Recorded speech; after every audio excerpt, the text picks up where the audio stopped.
मेरा ये केस 2 साल पहले से 1.5 से 2 साल से चल रहा है। 17 अगस्त को 2022 को सीबीआई की पहली केस फाइल हुआ था और 22 अगस्त 2022 को पीसीआईआर फाइल हुई थी ईडी। मुझे गिरफ्तार किया गया है। ना तो किसी कोर्ट ने मुझे दोषी करार दिया है, ना मेरे ऊपर कोई मुकदमा चला है, ना मेरे ऊपर कोई आरोप तय हुए हैं, ना मेरे ऊपर कोई आरोप नहीं है। अभी तक इस केस में सीबीआई 31,000 पेज फाइल कर चुकी है कोर्ट में और 294 विटनेसेस को एग्जामिन कर चुकी है। ईडी लगभग 162 विटनेसेस को एग्जामिन कर चुकी है और 25,000 पेजेस फाइल कर चुकी है। इन सारे विटनेसेस और सारे कागजों को मिला के मुझे क्यों गिरफ्तार किया गया है? मेरा नाम सीधे सीधे 4 स्टेटमेंट्स में आता है, वो मैं आपके सामने रखने की ज्यादा चाह रहा हूँ। तो मेरा चार्ज क्या आता है? पहला, सी अरविंद मनीष सिसोदिया जी के सेक्रेटरी थे। उन्होंने ये कहा है, स्टेटमेंट दिया है कि एक दिन मेरे घर में मेरी मौजूदगी में मनीष सिसोदिया जी ने उनको कुछ एक्साइज के डॉक्यूमेंट्स हैंड ओवर किए।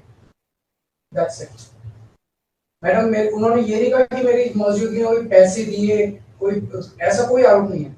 मेरी मौजूदगी में सी अरविंद को मनीष सिसोदिया जी ने एक्साइज के कुछ डॉक्यूमेंट्स।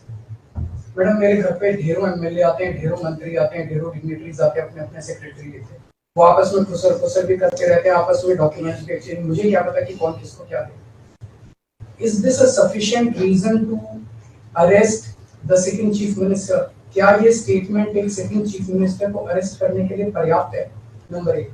नंबर दूसरा स्टेटमेंट, एमएसआर मगुंटा श्रीनिवास रेड्डी, ये मेंबर ऑफ पार्लियामेंट थे, जगन रेड्डी की पार्टी से। एमएसआर एक दिन 16 मार्च 2021 को 4:30 बजे मेरे दफ्तर आते हैं। उससे 10 दिन पहले उन्होंने मेरे ऑफिस में चिट्ठी ईमेल भेजी कि मैं एमपी हूँ, मुख्यमंत्री से मेरे ऑफिस वालों ने उसको 10 दिन बाद का टाइम दे दिया। वो मेरे पास मिलने के लिए आते हैं 4:30 बजे। मैं किसी वजह से जल्दी में था, आके वो मुझे कहते हैं कि मुझे दिल्ली में अपना फैमिली चैरिटेबल ट्रस्ट खोलना है, उसके लिए जमीन चाहिए। मैंने उनको कहा कि जमीन हमारे अंडर में नहीं आती, एलजी साहब के अंडर में आती है, आप मुझे चिट्ठी दे दीजिए, मैं एलजी साहब को फॉरवर्ड कर दूंगा। And that's it. सो ये हुआ 16 सितंबर 2022 को उनके घर पे रेड होती है। उनसे पूछा जाता है कि क्या आप केजरीवाल जी से मिले? वो कहते हैं कि हाँ मैं मिला और मैं केजरीवाल जी से अपने फैमिली ट्रस्ट की जमीन मांगने गया था। ये 16 सितंबर 2022 को सेक्शन 17 का स्टेटमेंट है। ED is not happy with this statement. 5 महीने के बाद उनके बेटे को 10 फरवरी को गिरफ्तार कर लिया जाता है। उसके बावजूद भी वो अपने स्टेटमेंट पे कायम रहते हैं। उनका दोबारा गिरफ्तारी के बाद स्टेटमेंट लिया गया, वो कायम रहते हैं। 5 महीने जब उनका बेटा गिरफ्तार रहता है तो बात टूट जाता है। 16 जुलाई को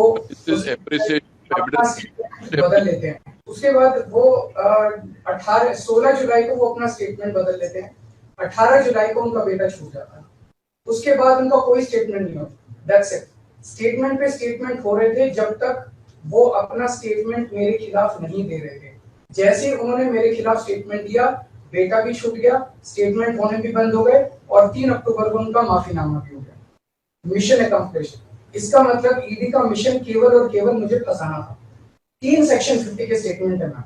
तीनों से सेक्शन 50 के statement they are equal in the eyes of the law. तीनों बराबर है, तीनों की ग्रेविटी सेम है। तो उसमें से एक स्टेटमेंट के तवज्जो क्यों दी गई? क्या जांच की गई है जानने के लिए उसमें से एक ठीक है और बाकी 2 गलत है। जो 25,000 पेज ईडी ने फाइल किए हैं कोर्ट के अंदर, उन 25,000 में जो केजरीवाल के खिलाफ वाला स्टेटमेंट है केवल वो लगाया गया, बाकी दोनों स्टेटमेंट दबा दी गई। क्यों मैम? कोर्ट के सामने तीनों स्टेटमेंट लाई जाने चाहिए थे ताकि कोर्ट डिसाइड कर ले सच्चाई क्या है। चलिए ठीक है। 1 मिनट मैम। तीसरा स्टेटमेंट है उनके बेटे का, राघव मगुंटा से 16 सितंबर को उसके घर पे जब रेड होती है उनसे स्टेटमेंट लेते हैं। He says whatever his father had said। उसके बाद 10 फरवरी को उनको अरेस्ट किया जाता है। उसके बाद उनके 5 स्टेटमेंट्स होते हैं। 5 स्टेटमेंट्स में वो वही बोलते हैं जो पहले बोला। फिर 5 महीने तक वो जेल में रहते हैं। उसके बाद जब 16 जुलाई को उनके पिताजी स्टेटमेंट बदलते हैं तो 18 जुलाई को उनको छोड़ दिया जाता है। तो 7 स्टेटमेंट्स उनके हुए, 6 में वो मेरे खिलाफ नहीं बोलते, 7वें में जैसे ही मेरे खिलाफ स्टेटमेंट देते हैं उनका उसके बाद कोई स्टेटमेंट नहीं होता, उनको जेल कर दिया जाता है, उन्हें माफीनामा दे दिया जाता है। तो जो 6 स्टेटमेंट्स हैं ये रिकॉर्ड पे नहीं लाए जाते। चौथा है शरद रेड्डी। शरद रेड्डी के केस में 16 सितंबर को उसको अरेस्ट किया गया, 16 सितंबर को उसकी रेड हुई, उसने मेरे खिलाफ कुछ नहीं बोला। 9 नवंबर को उसका स्टेटमेंट लिया, उसने कुछ नहीं बोला। 10 नवंबर को उसकी अरेस्ट हुई, उसके बाद उसके 9 स्टेटमेंट्स होते हैं मैम, 9 स्टेटमेंट्स वो मेरे खिलाफ नहीं बोलता। उसके बाद 6 महीने उसको अरेस्ट करने के बाद 25 अप्रैल को वो टूट जाता है और वो केवल इतना कहता है कि मैं विजय नायर के साथ मिलने सीएम साहब के पास गया था, सीएम साहब जल्दी में थे, सीएम साहब ने कहा कि विजय के टच में रहो, विजय अच्छा लड़का है। मैं केवल ये जानना चाहता हूं कि क्या ये 4 स्टेटमेंट्स एक सिटिंग चीफ मिनिस्टर को अरेस्ट करने के लिए, मैम 2 मिनट दे दीजिए, कि ये पर्याप्त है? नंबर 1। नंबर 2, जो 30,000 पेज फाइल किए गए हैं, ये 30,000 पेज के अलावा 1 लाख पेज ईडी के दफ्तर में जो हमारी बेगुनाही के सबूत है मैम, उनको कोर्ट के सामने नहीं लाया गया।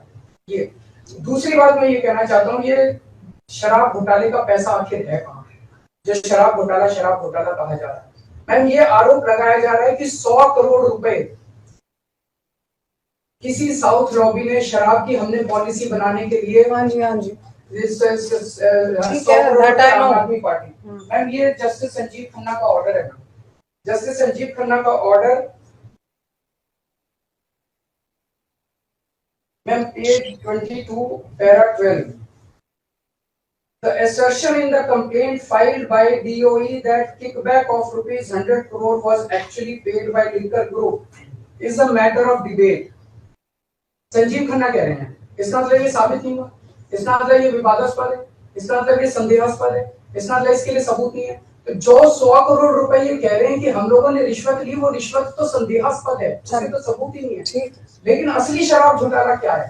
असली शराब घोटाला शुरू होता है ईडी की जांच के बाद। जब ईडी की जांच शुरू हो जाती है, ईडी की जांच के 2 मकसद हैं। एक स्मोक स्क्रीन क्रिएट करना पूरे देश के सामने, आम आदमी पार्टी ने चोरी की है, आम आदमी पार्टी भ्रष्टाचारी है, आम आदमी पार्टी ने शराब घोटाला किया, और उसके पीछे एक्सटॉर्शन रैकेट करना, जिसके जरिए वो एक्सटॉर्शन रैकेट करना जिसके जरिए वो पैसे इकट्ठे कर रही है। मैं आपको सबूत दे रहा हूँ। शरद रेड्डी के केस में शरद रेड्डी को बेल 2 वजह से मिली।